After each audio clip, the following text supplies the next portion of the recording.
In this video, I will be showing you how to customize a QR code in Canva. Let's get started. First, I'll head to the Canva home screen, click on Custom Size, and select the 8.5 by 11-inch layout.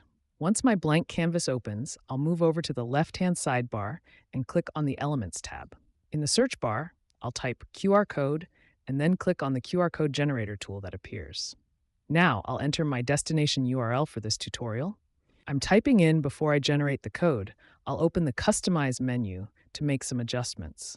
I'll slide the margin bar to the right to add more white space around the edges.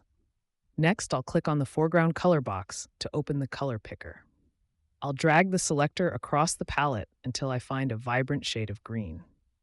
Once I have the right color, I'll click Update Code to apply the changes to my design. Finally, I'll grab the corner handle to resize the QR code and move it into the center of my page. And that's how you customize QR code.